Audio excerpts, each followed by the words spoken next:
4번 황제 카드입니다. 얼굴을 한번 먼저 보실까요? 얼굴을 보시면 어떠세요? 예. 권위적인 느낌도 들고요. 그리고 좀 딱딱한 느낌도 들고, 그리고 옆을 또 쳐다보고 있네요. 그리고 옷을 보면은 붉은색 옷을 입고 있죠. 그러니까 아직도 열정이 있는 걸 얘기를 하고요. 그리고 부츠 보시면은 쇠부츠를 신고 있어요. 그러니까 '아직은 쉴 시간이 아니다.'라는 생각도 갖고 있는 거죠. 그리고 의자를 보시면 딱딱한 의자에 앉아 있고, 뒤에 보면은 되게 황량한 곳에 보좌를 세웠다라고 하는 이미지, 그 이미지를 먼저 갖고 계시면 됩니다.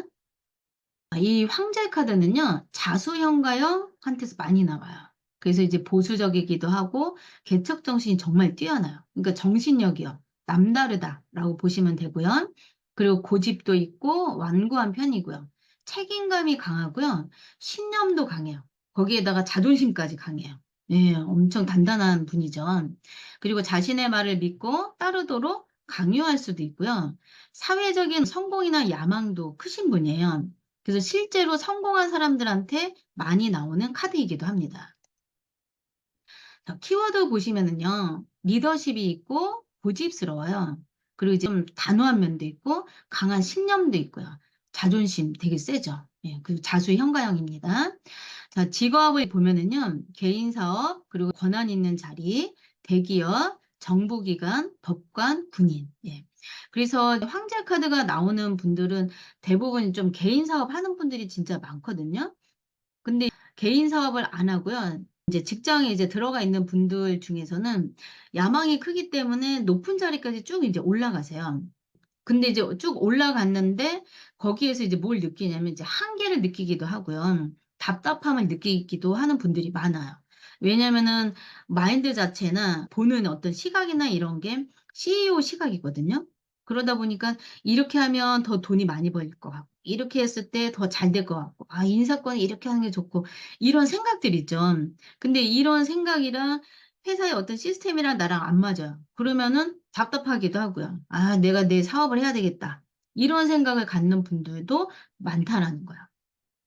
근데 회사를 다니는데 그래도요, 오랫동안 다니시는 분들은 권한 있는 자리에 있을 때 그래도 오래 다니세요. 그러니까는 회사 안에서 인사권의 권한이 있다든지 결정권에 대한 자리에 있다든지 이런 부분들 있죠. 그럴 때에는 오래 다닐 수 있다라는 거예요. 그리고 이제 대기업 다니는 분들 많고요. 정보기관, 법관, 군인 이런 직업에도 나오고요. 그리고 직장 운이나 볼 때에도 이 카드가 나올 때에 좋은 직장으로 갈 수 있는 분들이 많습니다. 심리적인 부분 보면은요, 책임감이 높고 의지가 강하고 믿을 수 있는 분이세요. 그리고 이제 지속성이 있고 부성애가 남다르고요. 그리고 남성적이고 올인하는 스타일이라는 거예요.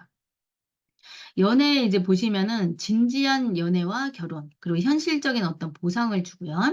책임감, 그리고 마음이 돌아서면 돌이키기 힘들다. 그리고 이기적인 사랑, 금전적인 부분에 있어서는 돈과 명예 다 가능하고 성공한 사람이다. 네, 이제 사례를 좀 말씀을 좀 드릴게요. 커플이 이제 있었는데요. 이분들 같은 경우에는 결혼을 할 생각으로 사귀고 있었어요. 그리고 결혼 임박 직전까지 이제 갔었거든요. 근데 어떤 일이 있었냐면 두 분이 좀 부딪히신 거예요. 이제 의견 이제 충돌이 있었는데 여자분이 남자분한테 "나는 당신을 못 믿겠다. 너가 하는 말을 나는 믿을 수가 없다." 이런 표현을 썼어요. 싸움 뒤에 이 남자분이 무슨 얘기를 했냐면 "나를 못 믿는 사람이라면 나는 우리 관계를 더 지속시킬 수가 없다." 이렇게 해서 헤어진 상태가 된 거예요. 그랬을 때 이제 재회가 될 수 있는지에 대한 그런 질문이었거든요. 남자분의 이제 성향을 뽑았을 때 이 카드가 나오더라고요. 그리고 이제 "재회가 이제 되냐?"라고 했을 때 좀 어려운 쪽이 나왔거든요. 이건 뭘 얘기하냐면요, 남자분이 마음이요 돌아서요. 그러면요 그 마음을 돌이키는 게 쉽지가 않아요. 정말 이렇게 '돌덩어리 같다.'라고 생각하시면 돼요. 이 황제 카드 성향을 갖고 있는 사람한테 있어서는 치명적인 그런 단어가 어떤 단어냐면 "믿을 수가 없다." 예, 이게 굉장히 큰 단어예요. 나를 믿고 따르는 이런 사람한테 굉장히 책임감도 느끼고요. 그리고 마음이 변치 않으려고 하는 지속성도 있어요. 근데 나를 못 믿는다고 '아, 그러면 우리 관계는 끝이야.' 이렇게까지 생각을 해요. 그러니까는 황제 성향을 갖고 있는 남친을 이제 사귀는 분이라면 그냥 맞춰주는 게 사실은 제일 좋아요. 그러니까는 이런 분들의 성향은 상대방이 어떻게 생각하고 우리가 어떻게 그러면은 둘 중에 뭘 선택할까? 이렇게 조율하는 스타일이 아니기 때문에 그래요. 그러다 보니까 무슨 사랑이다. 네, 이기적인 사랑을 하는 경우가 많아요. 그러니까 제일 편한 거는 이 사람이 하자는 대로 그냥 따라가 주고 나는 내 나름대로 내 행복한 생활을 할 수 있는 걸 병행할 수 있도록 그렇게 가면은 굉장히 좋다라는 거예요. 이런 성향을 갖고 있는 분들이요, 연애를 할 때에도 진지한 연애를 얘기를 해요.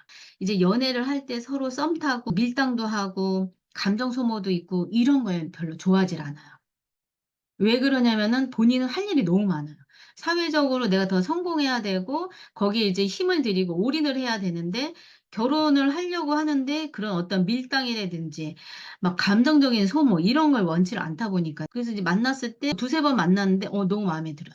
그러면 "우리 결혼 전제로 해서 연애를 하자."라고 얘기를 해요. 어떤 분위기인지 아시겠죠? 그러니까는 뭐 길게 가면서 만나면서 이렇게 하는 것보다는 짧은 시간 안에 결정을 하고 그리고 결혼을 전제로 해서 만나는 경우가 많다라는 거예요. 그리고 황제 성향을 갖고 있는 분들은 다정한 얘기라든지 알콩달콩 얘기라든지 이런 얘기는 사실 많지는 않아요. 정말 그런 분은 되게 드물고요. 대부분이 좀 이렇게 좀 딱딱한 분이 많거든요. 근데 뭐는 있냐면 현실적인 보상은 확실하게 해 준다는 거예요. 그러니까는 어떤 멘트, 말 이런 걸로 해 주질 않고요. 선물을 딱 해 준다든지 아니면 결혼한 인제 사이라면은 집을 하나 해 준다든지 그리고 현실적으로 아주 편하게 살 수 있게 해 준다든지 이런 부분에 있어서 현실적인 보상은 굉장히 확실하다라는 거야. 그래서 이제 돈과 명예 다 가지고 있는 분들이 많고 실제로 성공한 분들이 많다라는 게 이제 거기에 있습니다. 오늘도 수고 많으셨습니다.